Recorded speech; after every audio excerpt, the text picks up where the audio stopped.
Brambro back with Grand Tactician Civil War. Union and Confederate troop levels are surprisingly close overall, but in this episode they load up a disproportionate superiority of troops in one theater and aggressively try to push us back. Like, aggressively. Are our manpower and weaponry reserves going to be sufficient to respond? Events snowball toward a climax. From there, let's hop in. Okay, let's get an overview of the tabs up here at the top and see just how things are going as far as a snapshot of things we haven't looked at for a while. In the strategy tab, so national morale for the Confederacy continuing to drop. Although for getting into the late spring, early summer of 1862, the 69 national morale for the AI is pretty high compared to previous versions of the game, right? National support about even. Morale of the armies, not 100% sure why ours is a little lower than the Confederates, since they've been losing the majority of the battles. Probably because we've got so many troops on Confederate soil and all of their troops are on home soil. I think that's probably the biggest reason why. This is interesting. Size of fielded troops just about dead even. And I've been recruiting a lot of troops. This number, by the way, includes all of the kind of reserve brigades that are back in the recruiting departments, right?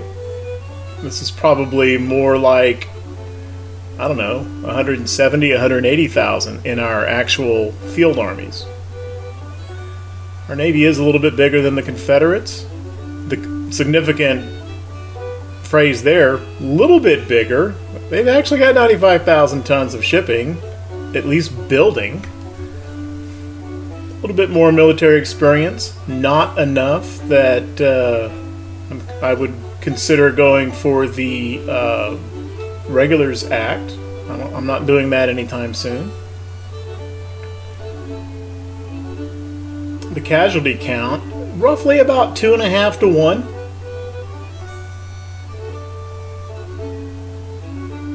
We've done about twice as much damage to the Confederate economy with our blockade in absolute terms as they have done to ours. They did have a small blockade of one port for a while, and then they've got letters of marque running, which is a small percentage but does cover all of our ports.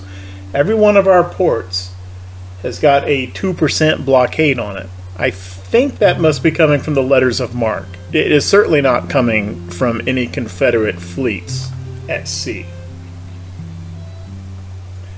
And then our economy is apparently a little bit better than theirs. I've talked about it before. All of these tooltip categories, we seem to be way better, but All right. Let's have a look at the finances. So I think we're doing okay, but not great. Our yearly surplus is, well, it's not a surplus. It's a deficit of just about 500 million. And predictably enough, the biggest chunk of that is Army upkeep. And that is going to continue to rise. Trying to arrest this number right here is why I'd like to get military subsidies to a point where I can take several levels of logistics reform. We're not quite there yet, but that is something that I want to get to, hopefully before the end of this, I say end of this year, 1862, hopefully before the end of this summer I can start putting some money into that. And the Navy's a pretty big chunk too. Supply depots. I did get rid of a couple supply depots. We've picked up a couple of others, so we're kind of maintaining. Oh, we already got it here.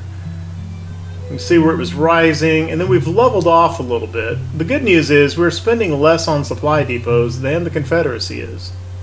That's got to be a good thing. Matter of fact, in most categories, we are either close to... Now, Navy upkeep, yeah, we're spending a lot more in our Navy, despite the fact that the tonnage is fairly similar. Army upkeep. I can get it to click. There we go. It's running roughly about the same, which makes sense since we both have about the same number of men fielded. However, we've got the bigger economy. So, even though the absolute numbers are very similar, as a percentage of the economy, this has got to be working out less well for the CSA than for us. We're spending less on buildings. We are spending more on subsidies, but not by a huge amount. There's a pretty good gap there, but we're not way out in front of them. And of course, we're pulling in way more in tariffs. Substantially more, but not as big a gap in sales tax.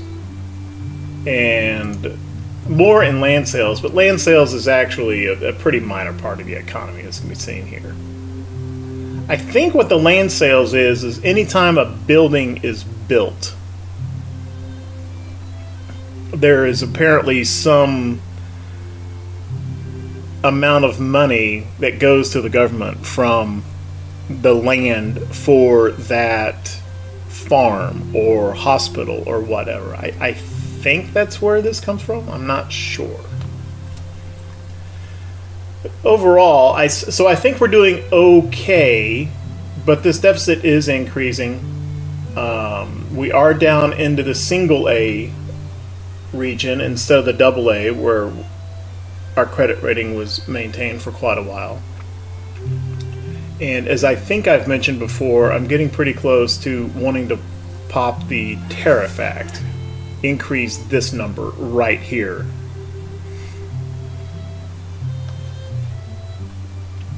I have bumped up politics subsidies again a little bit, and I'll get to that in a moment. On the policy front, we are still working on the draft, the Enrollment Act. We've got about 2.5 weeks until that completes. And I think I'm about 90% sure we're going to go to Tariff Act next. I don't think I'm necessarily interested in pursuing any further diplomacy subsidies. We're very close to British rifles, and then probably Prussian weapons after that.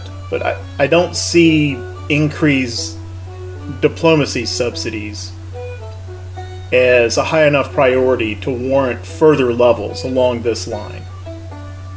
We'll just get some more kind of nice to have weapons projects as they come along as the campaign progresses at our current diplomatic subsidy rate.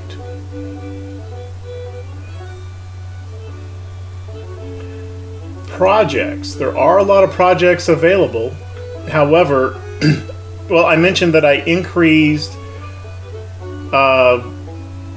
political subsidies, and that's because this suppressed population. It's a fairly inexpensive project, and what it does is it reduces enemy support in conquered states and territories, which can be taken to mean any Confederate state where we hold some territory, right? I don't think it has to be completely controlled. And my thought here is I'm going to pick up a couple of level of these, primarily to impact the CSA's state support in Virginia and Tennessee, where we hold significant amounts of territory and hopefully soon will hold even more. And that's not so much a broad brush kind of political strategy across the board. I'm mainly thinking of doing this as a way to counteract whatever support benefit the CSA is getting from these from this overcrowded prison camp. I've already talked about how, you know, spending the money for enough upgraded prison camps to avoid overcrowding is just simply not worth the money. It would be tens of millions. Like right now, I've got 16,000 prisoners. An upgraded POW camp holds 2,500 without overcrowding.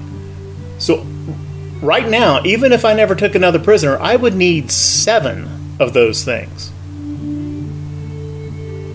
Well, to build the Tier 1 and then to upgrade to Tier 2, that would be something like 8 or 9 million. Times 7, we're talking over 50 million just to house what we have now, and I certainly plan on capturing many more Johnny Rebs. So, not going to build POW camps beyond this one, which means we are going to have overcrowding, which means there is some level of undetermined state support benefit that the CSA gets from that. So I'm thinking about this suppressed population to hit Tennessee and Virginia. Oh, and Arkansas as well. We just took Carrollton, and hopefully we'll soon take Fort Smith. Just as a kind of a counterbalance to that. That's my idea there. Okay. Economic, agricultural, industrial. We just recently took some projects in those realms, and we're building back up. It's going to be a while for any of those, and I'm probably heading right back to the same projects that I took before in those categories. We all know the story with diplomacy. British rifles is next. Probably Prussian weapons after that. Possibly British artillery. And that leaves military. Would I like... well, I actually wouldn't like any of those. There are some good projects here. And there's some that I'd like to get. We don't have a good cav weapon available. We have a bunch of good cav weapons fielded, but I can't order anymore. So medium-range carbines would be a good one. Sharps would be a good one, because that would get us both a nice rifle for the infantry and a nice carbine for the cav. Repeating rifles is obviously pretty juicy. Certainly want machine guns at some point. We're actually fairly close to it. However, and I really didn't want... I wasn't a big fan of wanting to, doing this, but I think the next one is going to be ironclad monitors. And the reason for that is, in an earlier episode, remember we had several Confederate raiding fleets come out here and hammer down the Charleston blockade. They're back up to snuff now. However, we lost some ships there, readiness was driven down, and while Charleston blockade did not have to retreat, they did get beat up enough where they broke the blockade. And just now, off camera, I just now was able to put them back into blockade. What I did not notice at the time, but which I did notice while I was editing the video for posting, CSS Virginia was in one of those fleets. I think they were in the Port Royal Squadron. So that ironclad is still at large and still causing us some problems. I don't like the idea of a Confederate ironclad out there somewhere, and I don't even have the capability to build any ironclads. So, I'm going to go ahead and take the ironclad monitors. Why am I taking that particular... There's several projects there available, right? There is ironclad monitors, ironclad gunboats, rebuilt ironclads, and armored gunboats. I'm going with the ironclad monitors because monitors are both sea and river capable. That's why. There is one other, there's an ironclad gunboat, which is also both sea and river capable, but I don't think that one is nearly as well armored. It's got more firepower, but not as much armor. The monitors only have, now they're turreted, and they're good guns. I don't remember exactly what they are, but you know, they're like 8-inch naval rifles or something. So they've got good guns. They just have 2. And so in either a naval battle or a fort bombardment, you know, they don't overwhelm the opponent quickly. However, these Union monitors are the most heavily armored of all the ironclads. And so they've got staying power. And so they don't overwhelm opponents quickly, but they will overwhelm them eventually, because they just don't take very much damage. Now, there is always the small chance of a magazine blowing up, so sometimes they do sink. So they're not completely impervious. But it's pretty rare to see a monitor just, its condition degraded down into the 50, 40, 30%. That is quite rare to see. So as long as they can avoid the magazine explosion, they do great. Even if not very quickly. So I think that's what I'm going to go with. And the other reason why I'm going with this instead of the ironclad gunboat is because it's just a little bit cheaper. And the cost of the ironclad monitor and the ironclad gunboat are just about the same. So that's the outlook after an overview of the strategy tabs, finances, policies, and projects. Alright, let's have a little look at the theater situations and the naval situation as well.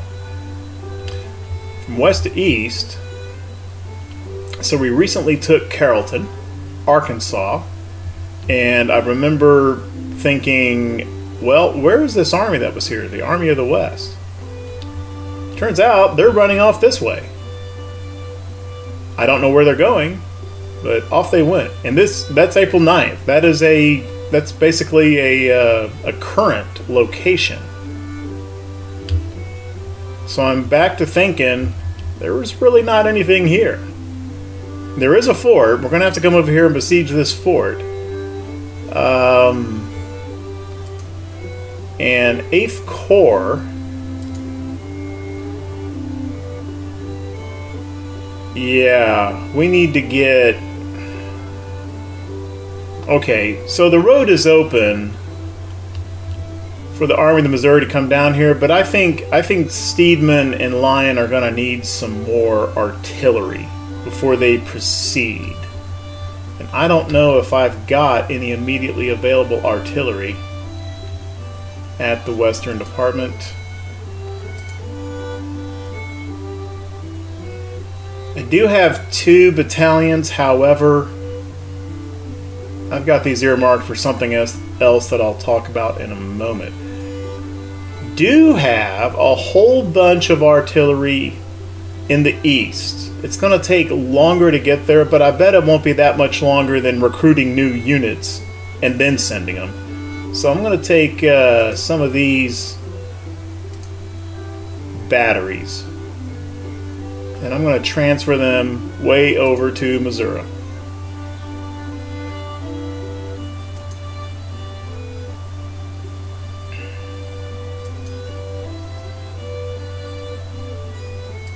And I'm just going to fold them into the existing batteries. So it's fine that they're just 6-pounder field guns.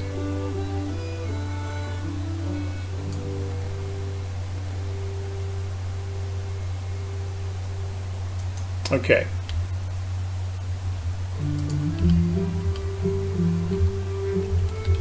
I lost where I was.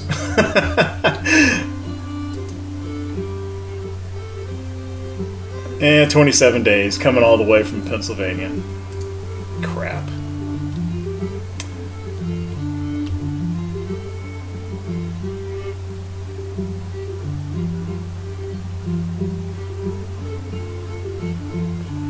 Let's go ahead and move him on down anyway and get the siege rolling. I don't want him to sit there for a month.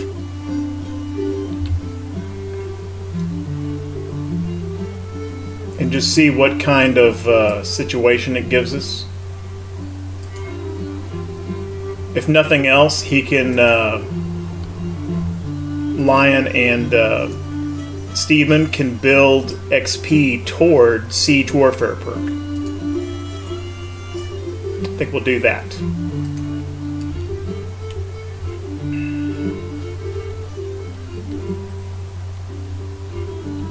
In Tennessee, our siege continues at Fort Henry. How is that going? Oh, it's going quite well. I think we're, matter of fact, that may resolve just as soon as we start time rolling. And then they'll just start moving on Fort Donelson. Once these two forts are taken, then we can start getting gunboats up the Tennessee River. And that will be helpful from the standpoint of more intel. Keep a better eye on maybe Confederate armies all down through this area. And then once that's done, Army of the Mississippi, their next target is going to be Fort Pillow. And I don't know if I'm going to march them over there, or maybe I'll just pop them right back up on the river and bring them down this way. I think that'll be a lot faster.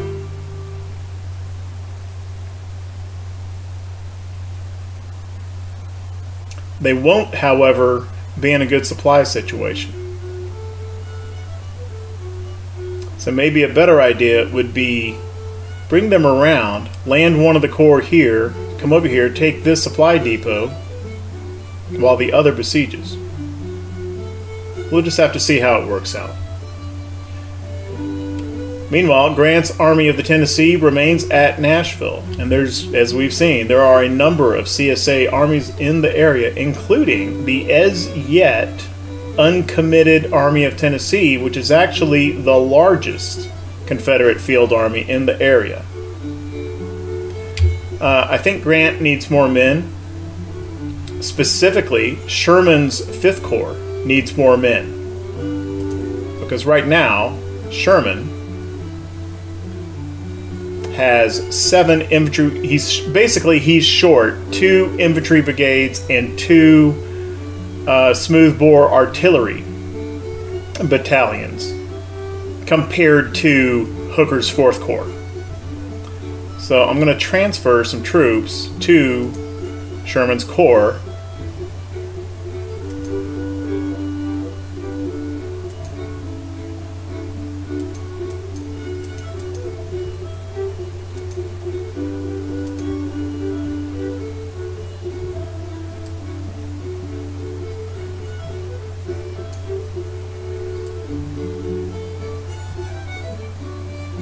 Right. And that's what I meant by I had these guys earmarked. 39th Battalion, Oregon Battery, or Battalion, and the 40th from Colorado Territory. Okay, and then we got a couple of infantry brigades ready to go here. The 67th, if I can get it to drag. And the 68th. And they're just coming from Louisville, so it shouldn't take them too long to get there.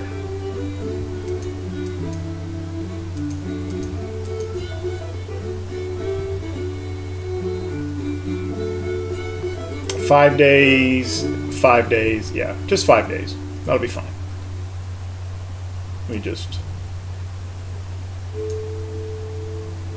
swap these around so that everything's kind of in order.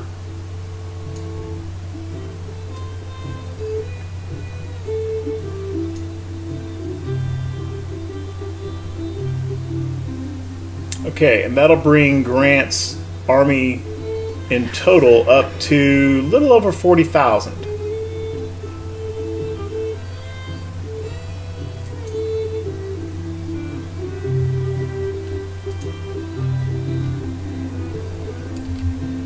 Army of the Kanawha is still working on the supply depot over here. Almost done, and then they'll be able to proceed on after replenishing their stocks. They'll be able to come on down to Knoxville. Virginia. So something occurred that I did not catch before. Keys, that's 3rd Corps, withdrawing. The Confederate Army of the Potomac came up here, made contact, and Keyes elected to withdraw. Just too much of a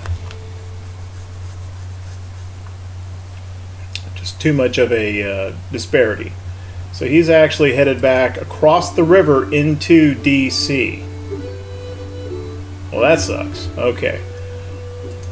2nd Corps under Thomas has come back up to yellow readiness. So what I'm going to do is I'm going to put him on river transport and run him down to right about here, just outside Alexandria, where Keyes is still within reinforcement range. And they're both close to the Army HQ.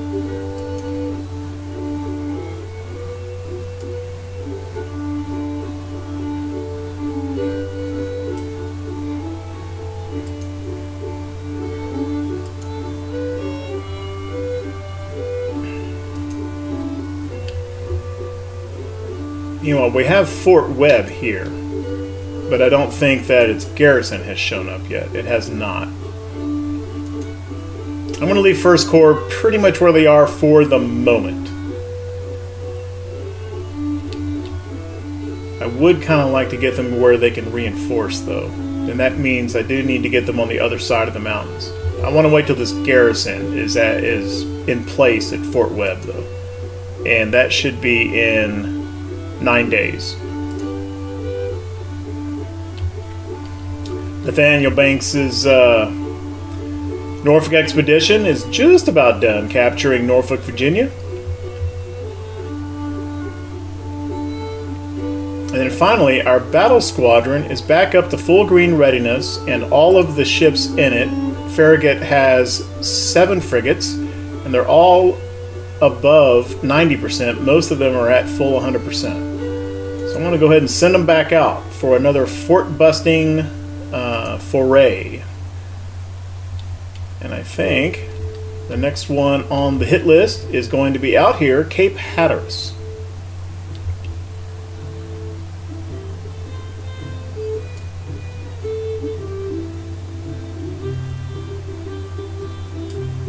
That ought to work.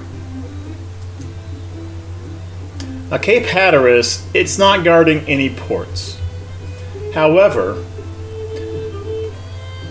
and this is really not a strategy thing as much as just a kind of a gameplay QOL thing. The way that this cape sticks out, pretty much if you've got a fleet up here, in order to go anywhere south, or you know, if you're playing Confederates and you got a fleet anywhere down here and you tell it to go anywhere north, the pathing almost always takes you right across this fort. And the way around that is you use the waypoints. You know, you take them way out to sea and then down here, and but it's a pain in the butt. I'd rather just get this fort out of the way. And then the other reason is there is a strategic objective for capturing forts. And I believe it is capture 10 forts before the midterm elections in November 1862, which is where Chapter 3 starts. Well, here's some low-hanging fruit right here. Let's have them take this fort to up our fort capture count. I think that is a Union strategic objective that I don't think I've ever actually accomplished, so I'd kind of like to do it. In any case, Farragut is coming to Fort Hatteras next.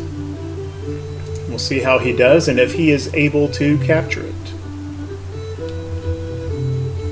Alright, I think that's the theater outlook.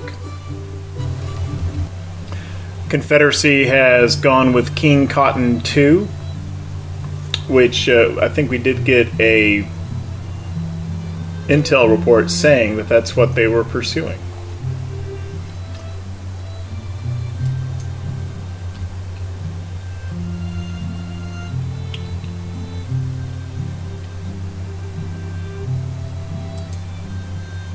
Just saw Army of Northern Virginia moving through there. I don't know if that's an army or if they've actually... No, these are all still independent armies, not corps. If they had enacted the organization reform, then these tooltips would say what Army HQ that they were a part of. They don't, so they haven't done that. Second Corps moving down toward Alexandria.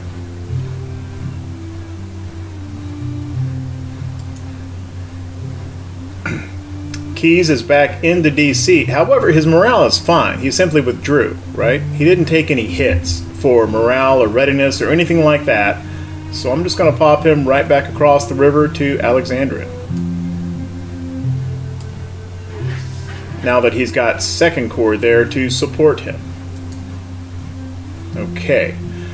Worth noting, remember what Keyes was doing here? He was building a supply depot.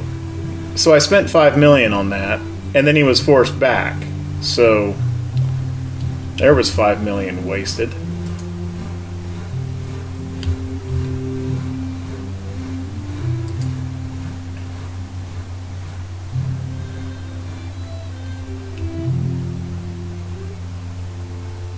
Oh, here they come. Let's see what happens here. Okay, we've got several armies coming up at us. 23,000. Well, if I can get this... Hampton Division is... You're killing me. 6,000 in the Army of Northern Virginia.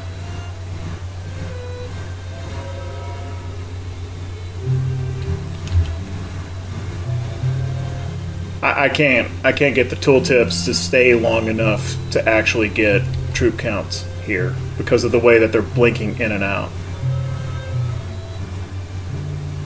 Which, oh, by the way, is a relatively recent thing. In earlier versions of the game, this didn't happen. 23,000 in the Hampton. Alright. So there's probably 60,000 troops coming down the pike here. So... Okay, what I'm going to do...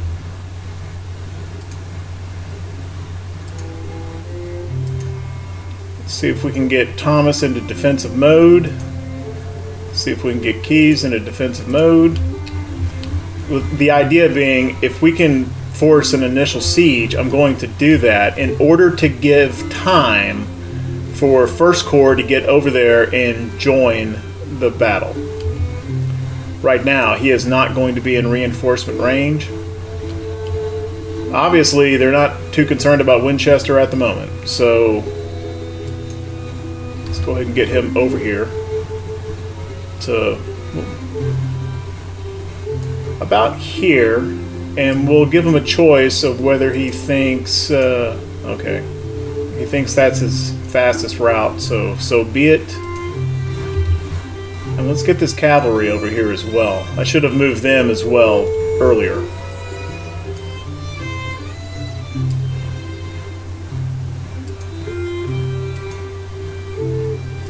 I don't know if those units are going to get there in time.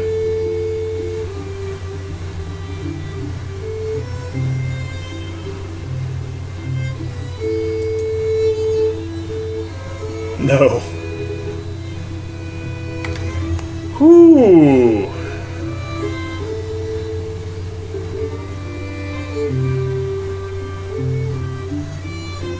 So we've got 2 corps. Let's second and third, but even with that, they've got there's 90,000 men there.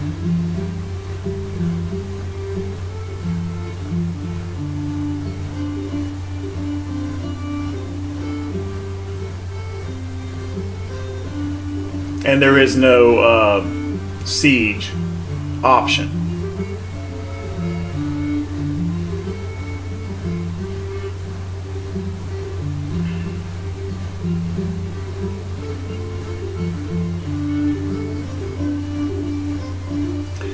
Okay, so here's the calculus here.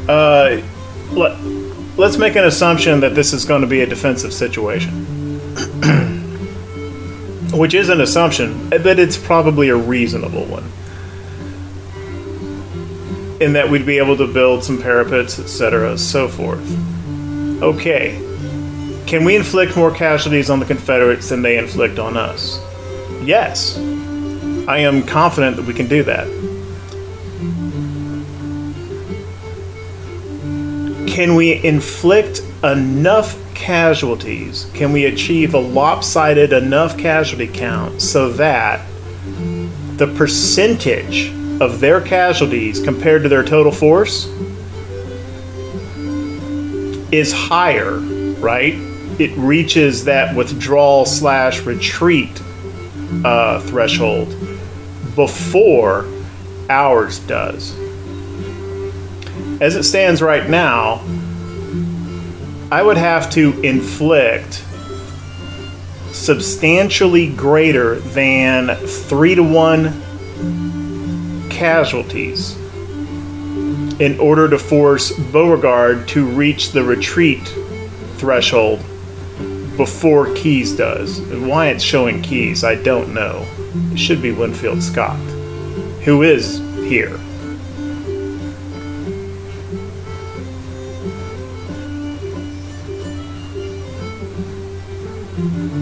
I am not confident that we can achieve that kind of casualty ratio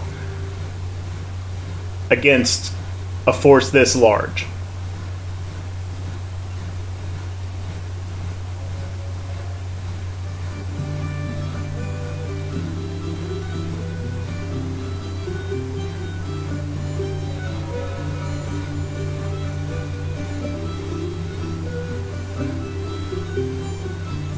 I'm not entirely sure why.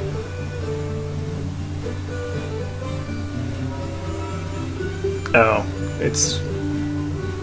yeah, that's about right. About 41,000 men. I'm going to withdraw.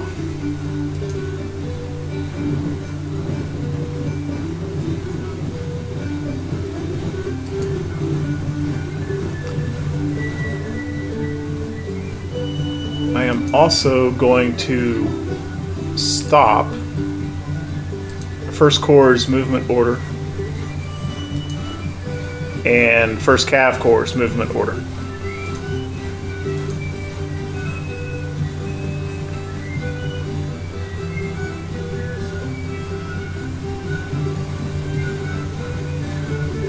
And it looks like they're about to head across, yep.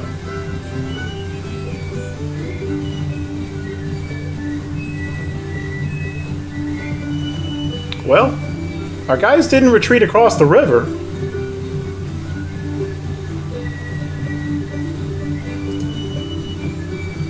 This is a 6,000 man force. That's all that's coming over here. That's not too terribly scary.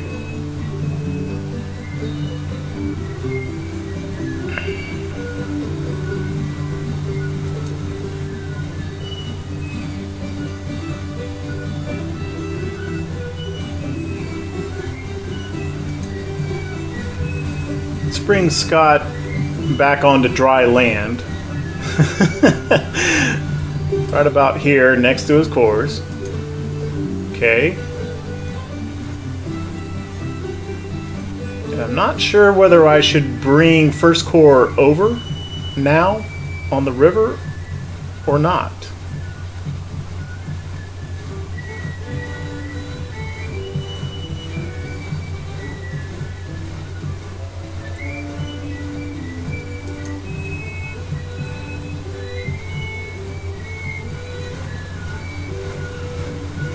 gonna bring the cav over.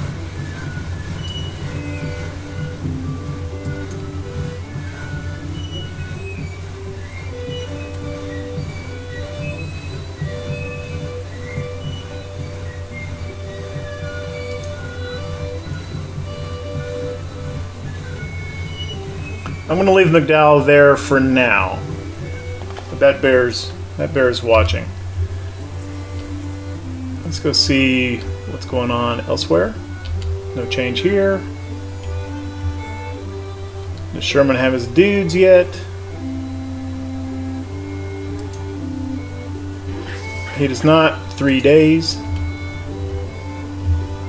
I kind of thought that this siege would be over by now. Nope, it still piddles along. And how are we doing in Missouri? Army of the Missouri is almost there. I think he's going to have to cross the river in order to initiate this siege. Well, that's the Army HQ. No, 8th Corps is back up here. Okay. Did I? Yeah, he's got the movement order. Okay.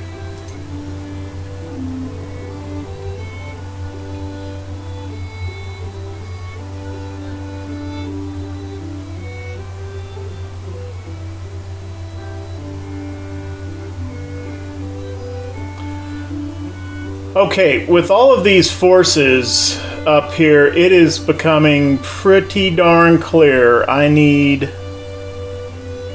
a 4th Corps in the east.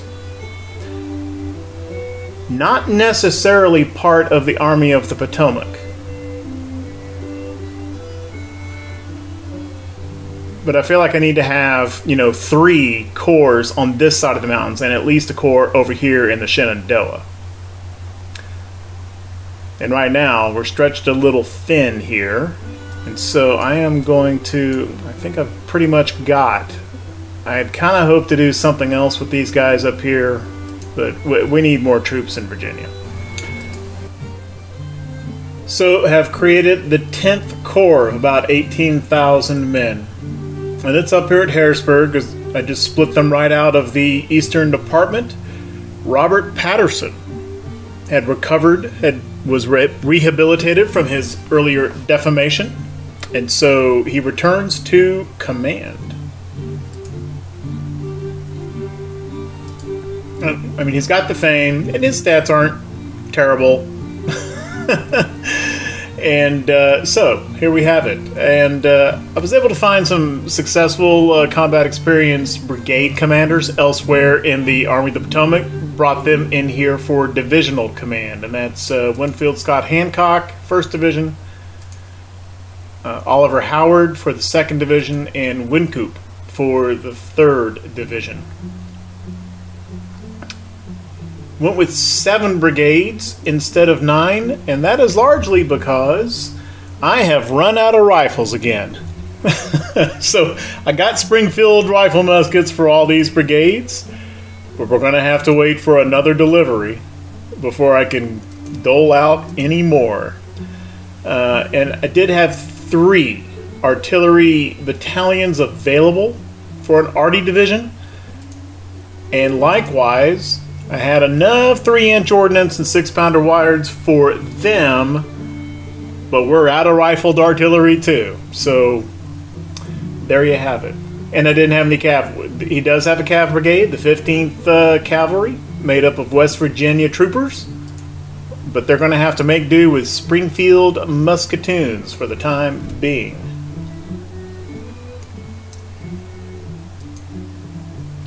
I didn't place them under Army HQ yet.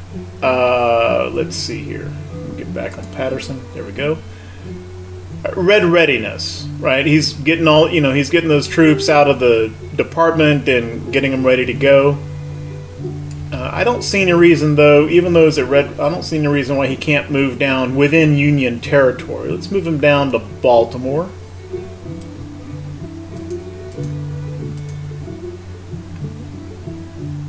And let them come up in readiness here.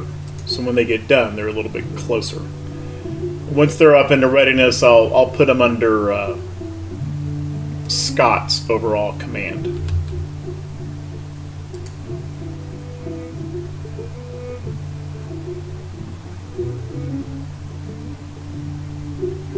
Well, okay. So the Army of Northern Virginia came over here unsupported to besiege Fort Webb. McDowell close enough to be involved in the siege, so I can't imagine that this is going to be a good deal for the... No, it's not.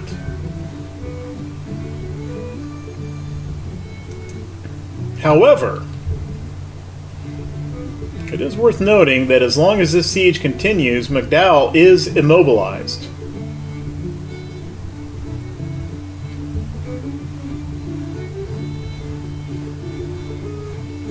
And some of these bubbas over here might change their mind and come on over.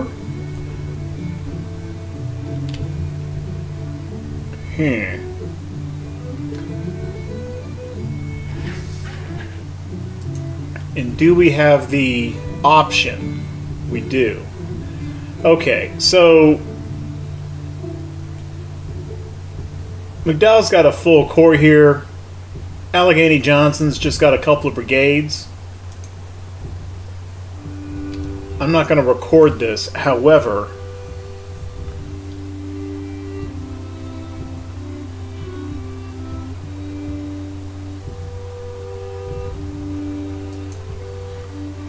I don't know. It's so overwhelming. I don't think this is going to last very long. I'm just going to let that ride. I had thoughts of converting it to tactical anyway, just to chase off this army quicker, but I think it's fine. I may very soon rue those words. Let's see what happens. Here comes our Cav Corps down here. How about... Oh, right. How's this going? How you doing, Farragut? Oh, looks like he's doing a fine job.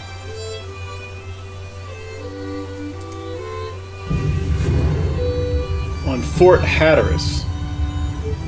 I'm not seeing... Oh, there are some amphibious assault attempts going. Our frigates are doing fine. None have gotten banged up.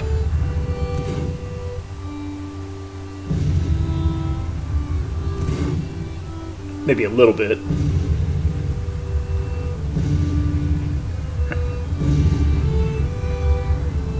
And the success probability for each one of these amphibious assault attempts is increasing at 4.3% there.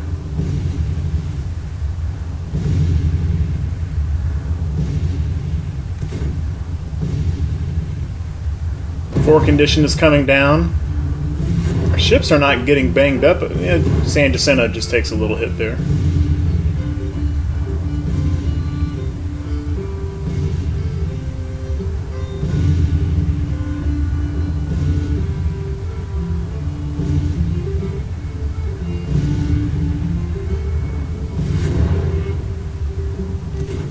Come on, Farragut, almost there.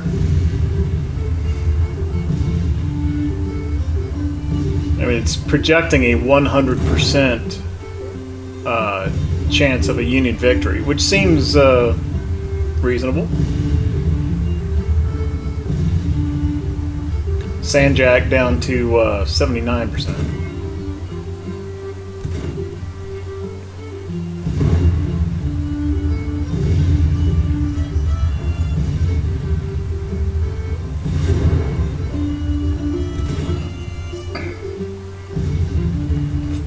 .7% probability on amphibious assault attempts now.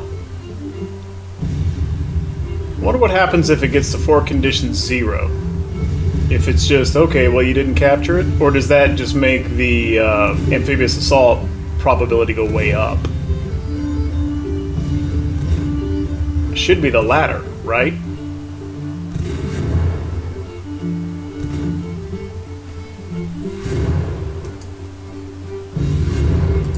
Well, that's going pretty well. I guess, ooh, Farragut has picked up a perk. He's already got the amphibious attack. Let's see what... And his... You know, this fleet's reason for existence is beating up forts. So, what do we have available? That's a naval battle one.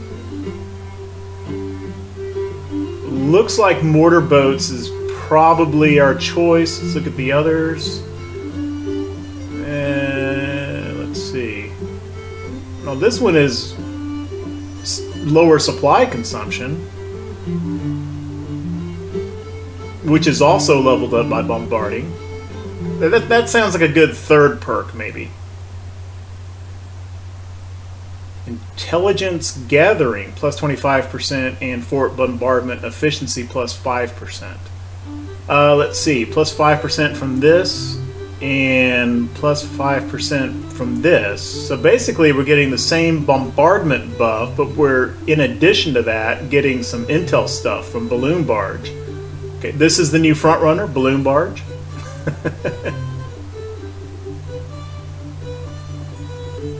Limelights, combat efficiency in the dark, plus 25%. So you keep the pressure up over all 24 hours.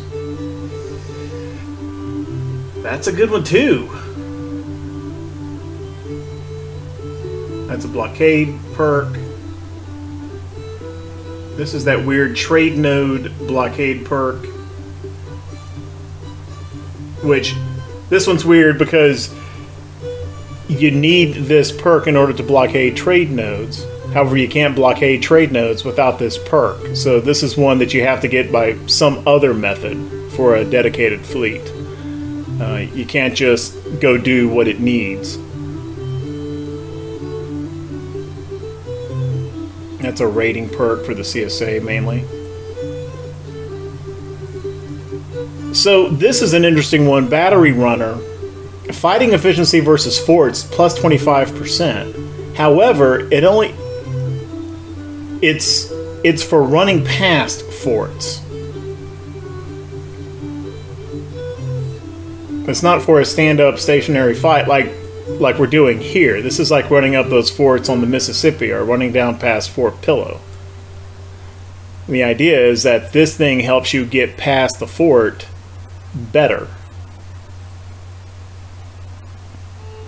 I understand kind of the historical reason for why, you know, the idea behind this perk. You know, something like this was done on the Mississippi River, headed up toward the capture of New Orleans. And it was also done during the Vicksburg campaign. Those are the two most prominent examples. However, in this game's game mechanics, this doesn't strike me as useful.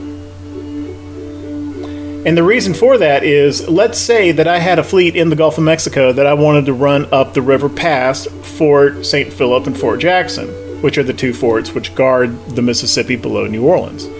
And I get them past those two forts. Well, so what? Historically,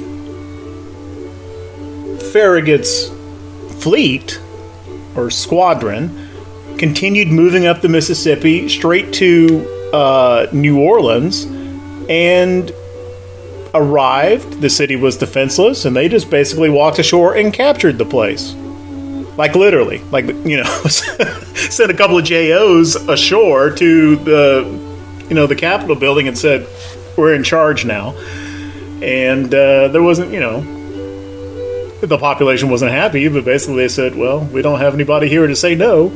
Well, that doesn't exist in this game. A Navy can't do that. It can't capture a city. So, I'm not taking that perk, is all I'm trying to say. And Port Defender, yeah. Okay, so basically it's between Limelights and Balloon Barge.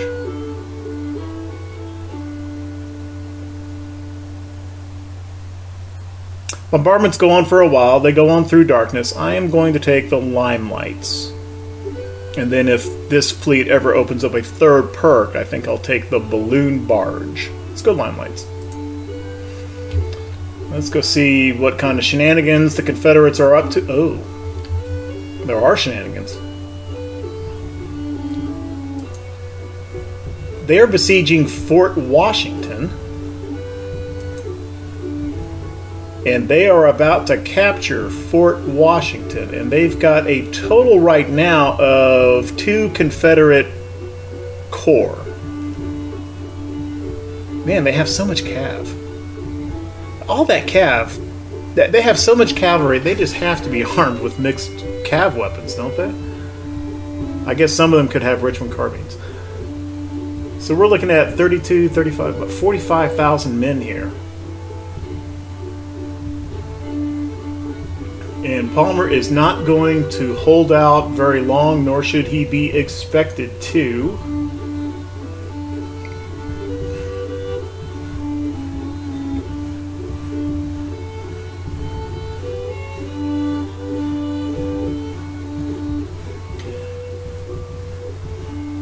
All right.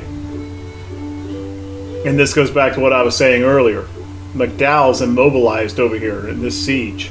So this was kind of a spoiling siege. Was the AI really thinking that? I don't know. But it's working out that way. Good job, AI. Whether you meant to do it or not.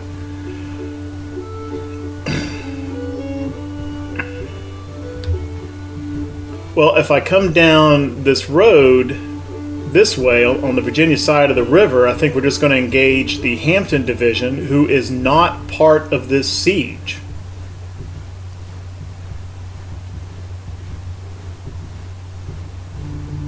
Tenth Corps is not ready to be committed yet.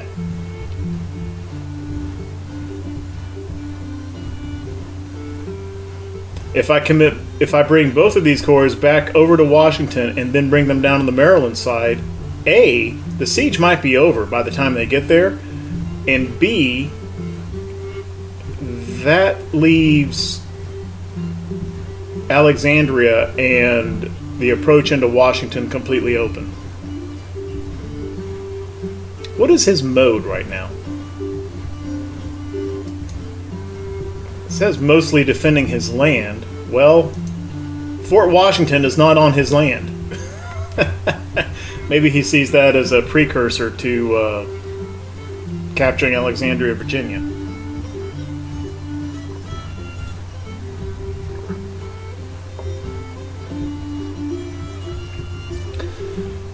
Now, the other way to look at this is if we bring 2nd and 3rd Corps down here and engage the Hampton Division, these 2 corps cannot reinforce.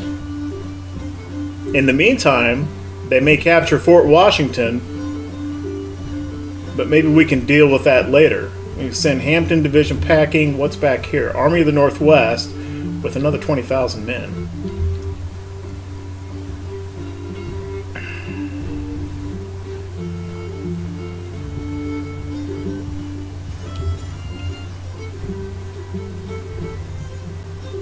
Encamped.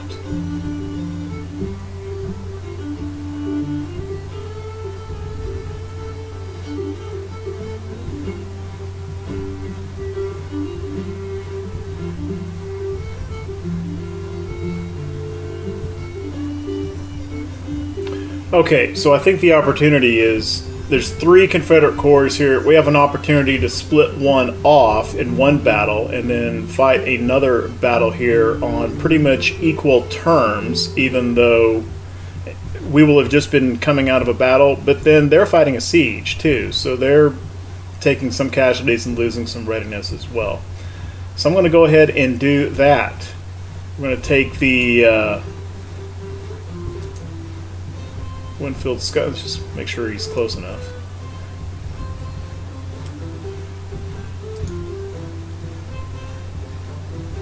And between the 2 corps, looks like Keyes is in a little bit better readiness.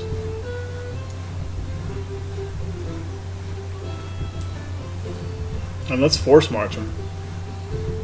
Let's get him there quick.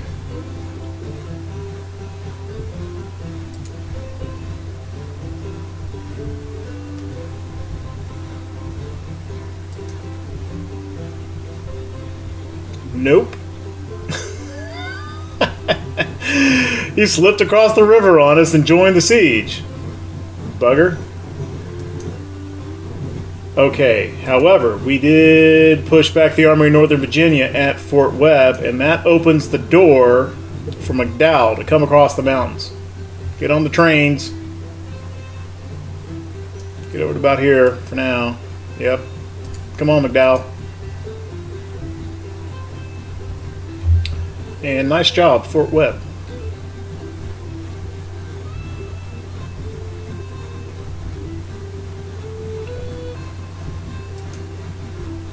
Okay, I don't think we don't need to be coming down this way anymore. If I bring them over here, now these guys are involved in the siege, even though they're right here. We need to get our guys into the siege. And I don't know if they can do it from the Virginia side of the river.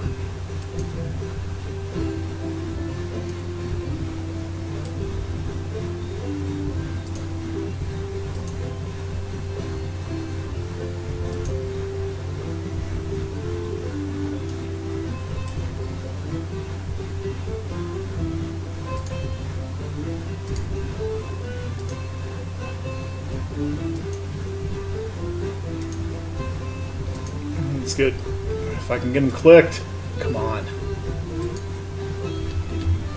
Let's get Scott across the river.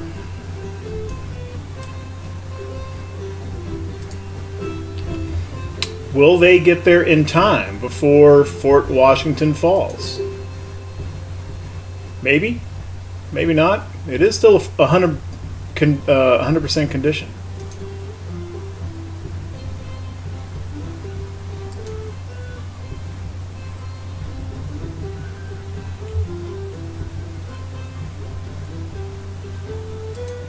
Meanwhile, have we started the siege of Fort Smith? No. How's Fort Henry going? Not much progress here.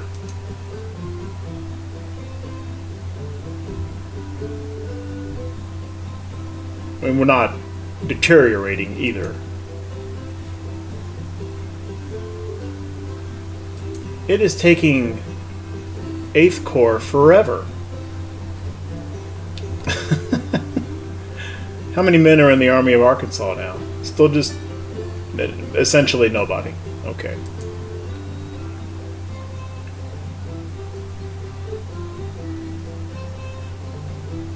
How's the Army of the Kanawha doing on their supply depot? Still working on it. How are we doing at Norfolk? Almost there. Oh, not quite. Okay.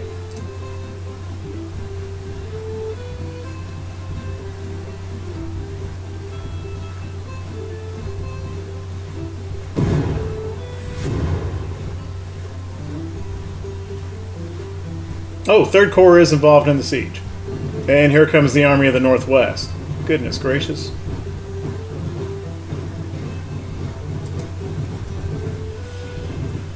Okay, this siege is in Maryland. It's in Union Territory. Patterson, you're going in. I know you're low readiness, but here we go. I mean...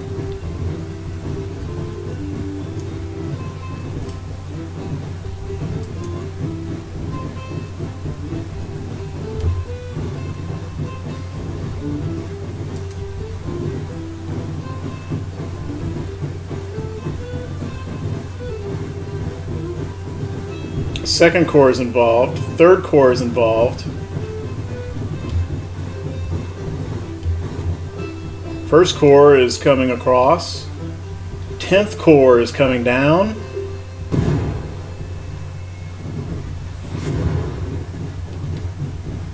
Tenth Corps is now involved in the siege. Oh. Army of the Northwest is looking to preempt McDowell's reinforcement. That should be a pretty good fight.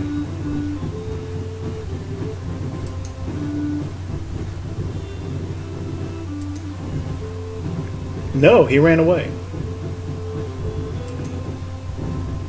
Alright, let's see what the status of this siege is right now. Dead even.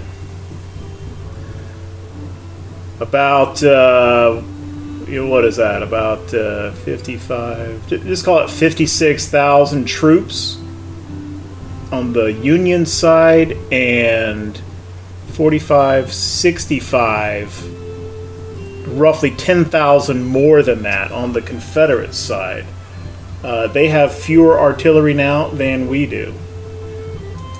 So once we get McDowell involved in this siege, I think we got him licked. I think. Maybe?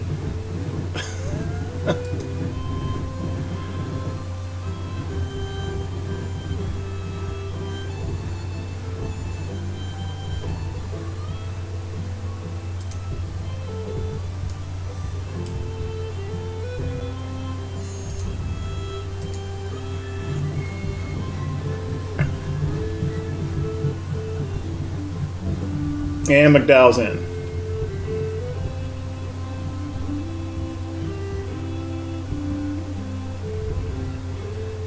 At this point, it seems appropriate enough. I'm going to go ahead and may as well go put 10th Corps underneath Scott's command. That seems appropriate.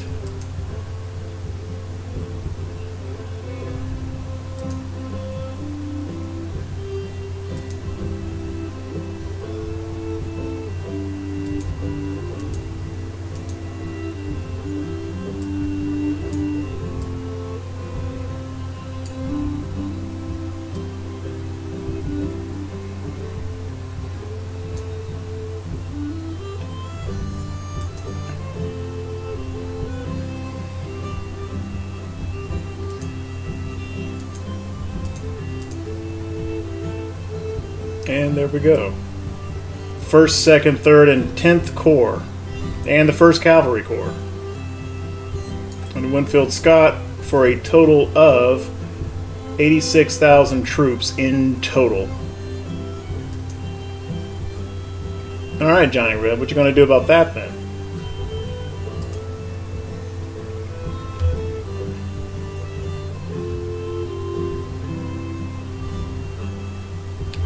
Did we miss a report on Fort Hatteras?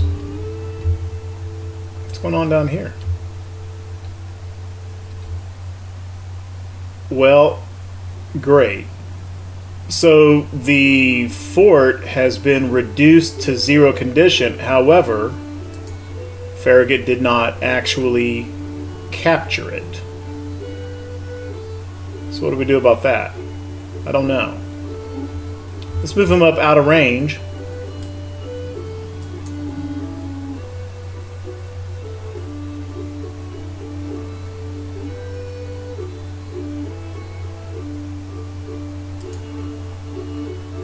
And see what happens if we just move him back down within range and commence another bombardment.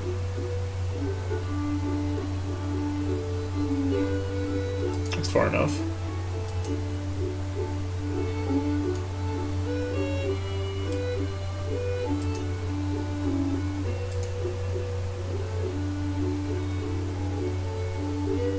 I mean, if the fort condition is 0, maybe there is no bombardment. I've not tried that before. Yeah, okay. Well, let's try this. Norfolk is now a Union city with a Union fort, and I was going to go pop this brigade back into garrison. But hey, Banks, as long as you're there...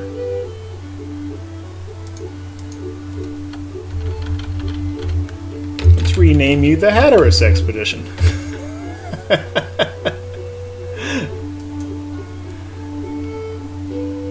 And let's enable you with some sea transport. And as long as this fort condition is only that low, there is that North Carolina squadron, though. You know, let's cancel that.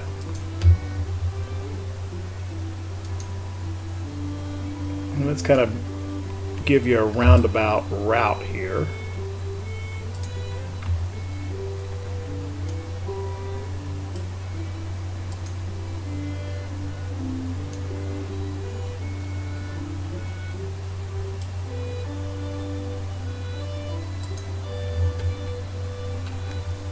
I have no idea if one brigade with no artillery can do that, but that condition is so low. Let's just see if they can.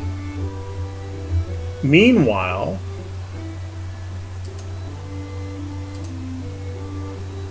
I think at this point we probably have 2 brigades at Fort Norfolk. Let's transfer one of them up to Fort Monroe.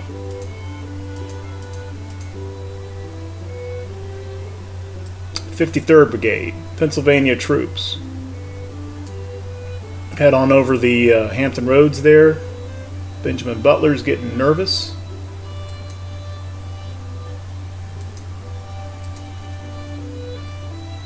And that should just be like a day. 1 day. Okay. And Banks will go off gallivanting down the North Carolina coast with his 1 brigade. Alright, now, how does the Fort Washington siege look now? It's a little bit more in our favor, but it's not enormous, is it?